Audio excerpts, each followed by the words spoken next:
working on the floor of my Jeep. We're going to start seeing, we're going to start laying everything out, start building, and hopefully get most of the floor built today. I should be able to. I don't think it's going to take very long. Essentially what I'm going to do is I'm going to build a subframe with some metal. I'm going to lay down some 14 gauge on top, and then we're going to kind of graft the rest of the body on top of that floor. So the floor is going to be the base, put the body on top of it, or remains of the body on top of it, and then kind of just smooth out all the edges from there.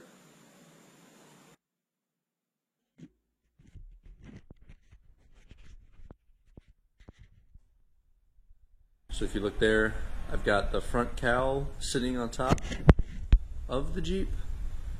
I took the rear body panels off. Those are currently sitting over there. And I went to the store and I picked up a 5-foot by 10-foot sheet of 14 gauge. Picked up some 6-inch, 20 feet long, 1/8 inch thick sheet steel. Whoops. Got just shy of 20 feet of 2x4 by 1/8, and I got 1x1 1/8 that I'm going to be using to build on the Jeep. Like I said, the goal today is to build the subframe for the floor. Basic idea. There's body mounts. There's one here, one up front, and one right here. So I'm going to have to fill this in and cover that so I can use that. What I'm thinking right now is I'm going to lay those 2x4s, and they're going to be used to create where the body's going to mount to. So I'm going to do one 2x4 across here, one 2x4 across the rear, and then I'll do part of a 2x4 up front and a part of 2x4 up front over there. The goal is to get the base of the Jeep to cross on top of where these headers go. So I'll do that. I'm going to use the 1x1 to do kind of cross connects and to frame out around where the transmission tunnel is going to be, and I'll use it to do some stabilization in the rear and to do where I'm going to put the fenders. So the fenders, took them off, but essentially the start of the fender is right here at this corner. I'm going to cross from there straight back and then down along the frame behind the shock, and then corner out at an angle like this, and then I'll bend a straight fender well and put a flat top on it. Give it a nice boxy kind of look back there. I'll do the same thing for the transmission tunnel. I'm just going to break over the top of it, but honestly it's not going to have to be very high, because by the time I put the tube here and I put the body mount there, it's going to be pretty close to level. I'm not planning on following this curve. So the Jeep originally had like a curve, like the front part of it sat lower than the rear. As of right now, I'm not currently planning on doing that. Maybe I will when I start playing with it. I'll end up doing this, and if that's the case, I'll just stop there and then do the bend up going this way. But we'll see how it goes. I'm going to start laying some stuff out and start seeing what fits and how everything looks, and then we'll kind of see what the way forward goes. So let's go ahead and get started, guys.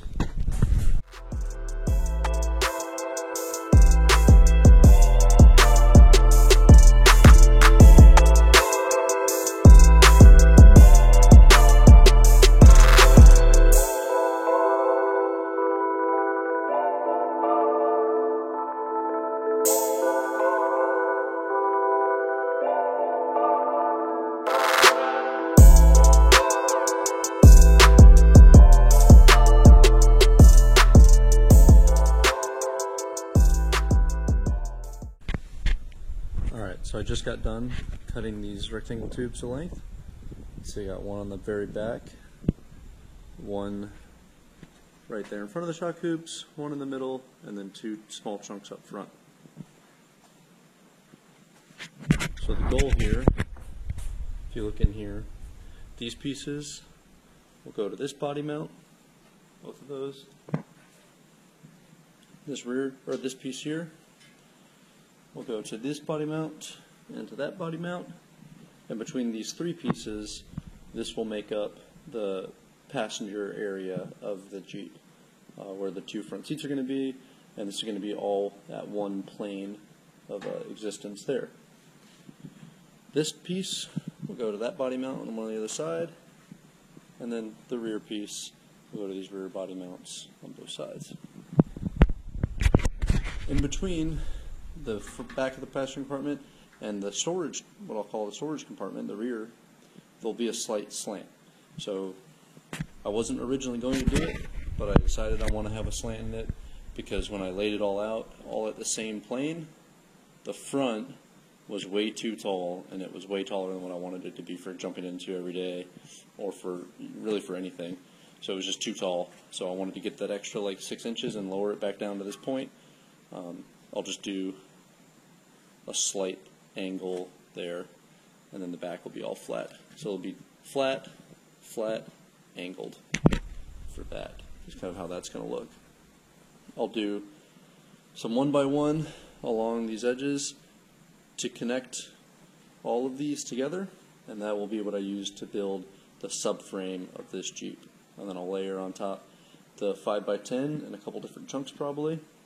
Probably do one chunk for the front, a piece for the middle, and then a piece for the rear, just because I don't have any way of bending 5 feet wide steel in a way that is going to be even and smooth. So I'm going to probably just cut it, and then I'll weld it into place on the Jeep. So stay tuned, we'll keep on working. Make the smaller supports for the rear now that we've got the big rectangle pieces done. I'm going to start with the rear, and then I'll do the middle bit, and then I'll do the front bit. So I'll start cutting.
as you guys can see, I just finished putting in the center section.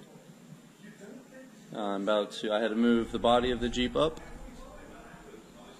but now I'm about to do the front section.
I do not use that tool very often, but I loved having a plasma cutter.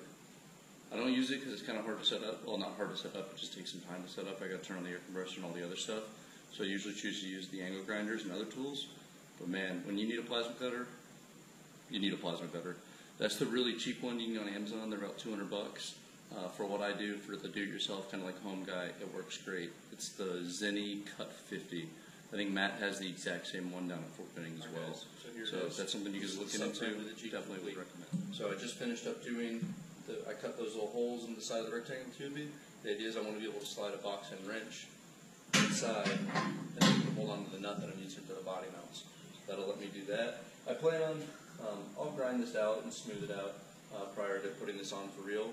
But what I plan on doing is putting a plate over the top of it with like a self-tapping screw or something on the side of it so I can remove that plate and access the body bolts.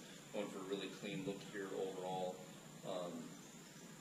Like I said, I just needed a way to do it. I didn't have anything long enough to reach all the way into the middle, and by doing them full length like this, it's easier for me to work with.